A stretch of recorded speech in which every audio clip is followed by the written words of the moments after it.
selamat pagi pemirsa. Senang sekali Egi Eleven Show kembali hadir untuk Anda di hari ini 31 Oktober 2014. Kami hari ini akan mengajak Anda untuk melihat di DPR bagaimana pertaruhan dari kedua kubu, yaitu Koalisi Indonesia Hebat dengan Koalisi Merah Putih dalam memperebutkan ketua komisi. Dan kita akan awali dulu informasinya ini terkait dengan prediksi sapu bersih kubu Koalisi pendukung Prabowo yang akhirnya benar-benar terbukti. Koalisi pendukung Prabowo menguasai semua komponen pimpinan, mulai dari DPR, MPR, hingga bagian terkecil di tiap-tiap komisi.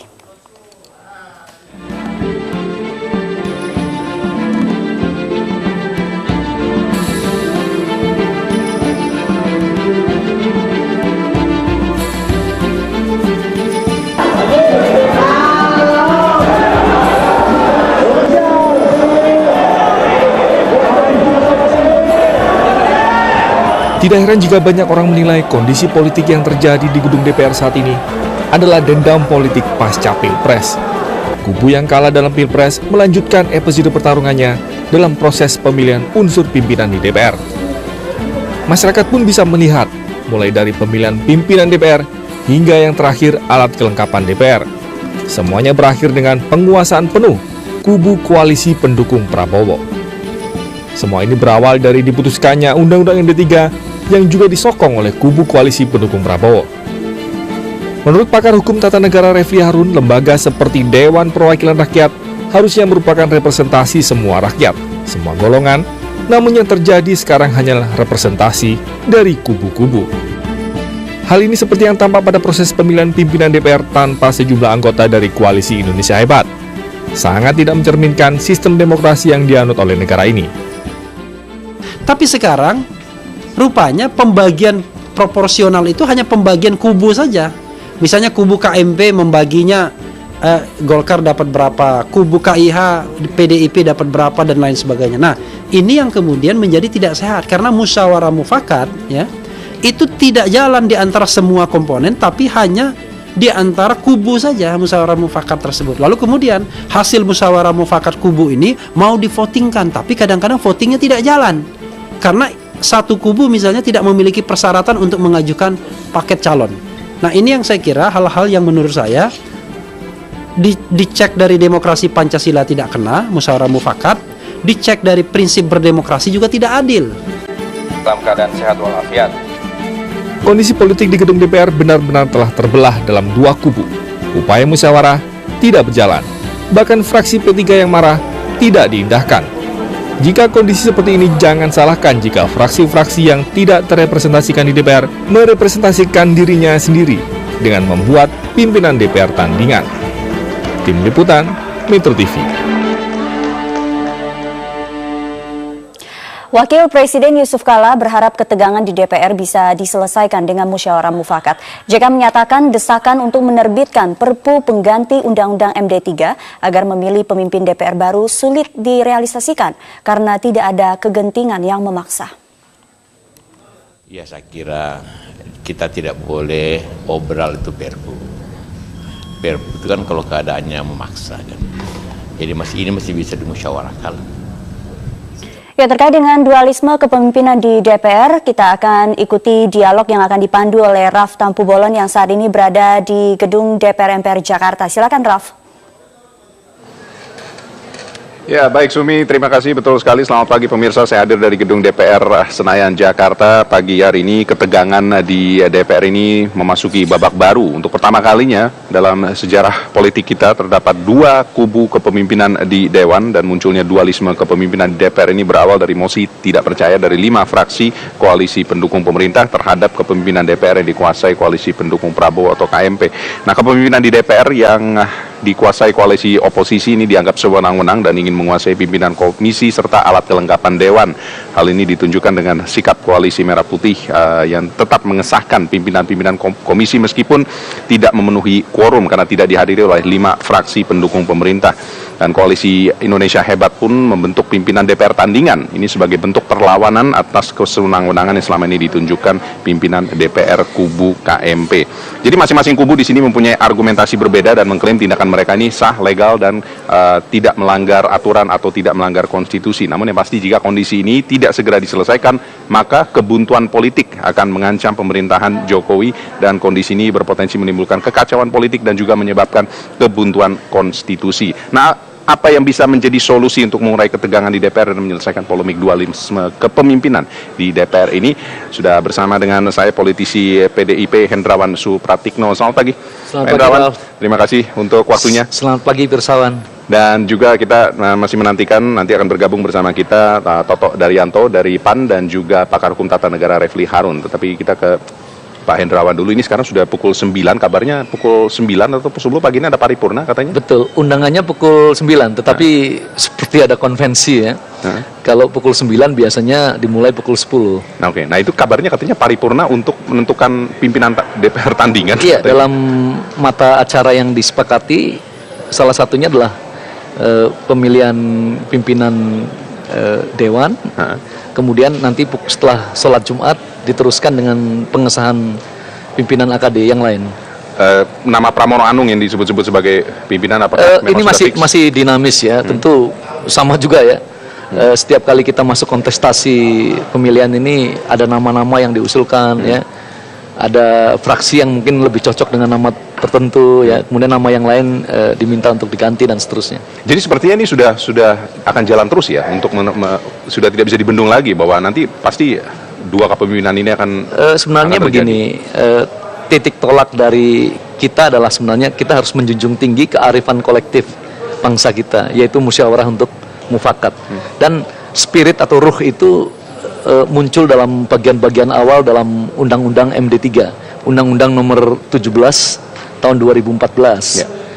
Misalnya ketika kita mengambil sumpah, ya, esensi dewan itu apa, semuanya betul-betul mencerminkan spirit itu.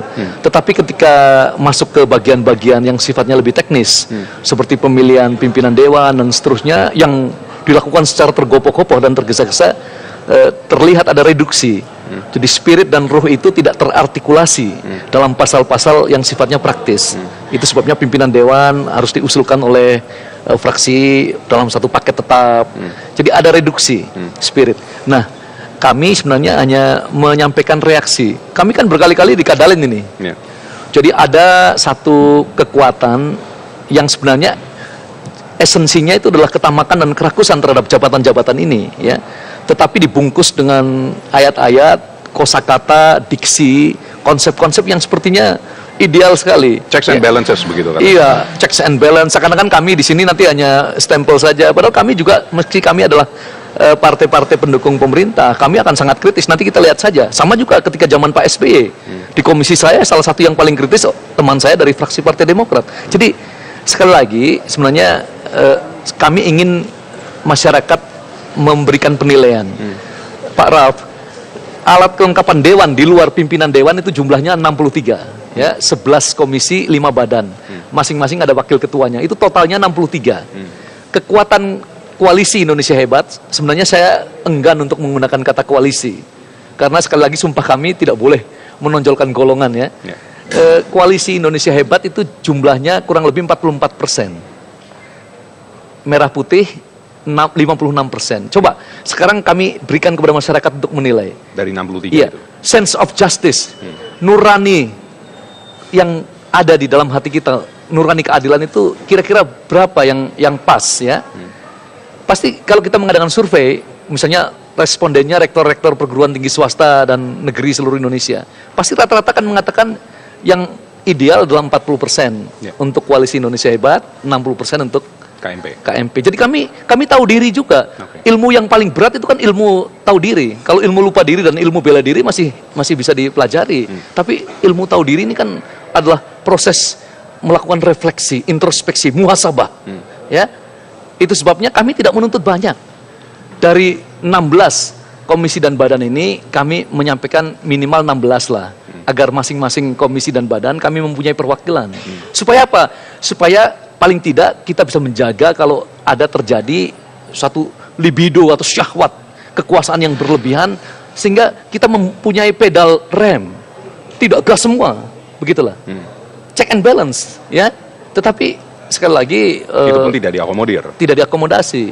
Oke. Jadi kita silakanlah masyarakat menilai lah siapa yang rakus, siapa yang tamak, siapa yang tidak tahu diri, siapa yang lebih dalam hal ini lebih etis, lebih bermoral lah. Nah, masalah penilaian masyarakat itu sendiri, Pak Indrawan, kalau sampai dengan hari ini, khususnya dalam sehari 2 hari terakhir, sudah mengarah kepada mereka cenderung sangat mengkritisi dan bahkan ada juga apatis melihat DPR. Apakah tidak ada langkah lain, kalau misalnya bicara tahu diri, tidak ada langkah lain yang bisa ditempuh selain memilih pimpinan tandingan seperti ini? Apakah musyawarah mufakat sudah bisa diandalkan lagi? Seharusnya, jadi kalau kita ingin menggunakan akal sehat, niat yang tulus, itu mestinya kita kembali ke spirit kolektif kita, kearifan kolektif, yaitu musyawarah untuk mufakat. Dan pasal 69 ayat 2 dalam Undang-Undang MD3 ini jelas sekali bahwa esensi kami bekerja di sini untuk menjalankan fungsi legislasi, fungsi pengawasan, fungsi anggaran, itu adalah dalam konteks, dalam kerangka representasi rakyat. Beda dengan presiden loh, beda dengan eksekutif. Kalau kami ini merepresentasikan konstituen yang kami wakili. Ya, kalau presiden kan punya hak prerogatif.